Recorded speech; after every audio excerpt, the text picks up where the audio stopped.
I think that talks are likely to be on the table at this point, given the weakness of Iran's position and the fact that that generally tends to be Trump's preference, to have talks to make a deal. He certainly doesn't want to look too eager to get involved in a military conflict. That wouldn't play well with his base.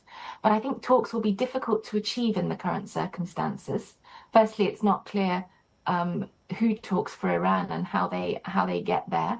And secondly, with Israel doing so extremely well in this confrontation, achieving many of the goals it's been aiming for many years in terms of making sure Iran can no longer threaten it, it's hard to see what Iran could concede that Israel would accept as enough to back off at this stage. What makes Israel decide not to finish the job?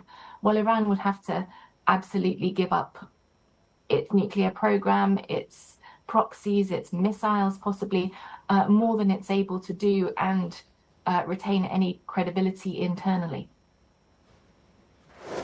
There's been some dramatic moves, I guess I want to call it that, as we had President Trump leaving a G7 early, a day earlier than expected. He told everyone to evacuate Iran's capital immediately. So there was some dramatization here, has gotten people a little bit excited. What do you make of the U.S. consulate telling people to shelter in place? We've also heard from China telling its citizens to evacuate and to head over to Jordan via land borders.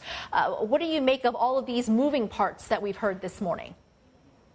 Well, I think Natasha's quite right. It seems that what's happening on the ground is all pointing to further escalation, even if the words at the moment are about talks. And of course, that's actually what we saw last week. We started to see signs of escalation, moves about US bases and evacuation of non-essential personnel at the same time as talks were still on the agenda in Oman. And it was the escalation signs that we should have been watching. So I think it's worth noting again that there could be some big military moves coming that people in high places are aware of. Okay, so you do believe that the Israeli operations, that this is likely unfinished, that there are more unhit targets. What could those targets be? I think primarily we're looking at the rest of the nuclear facilities.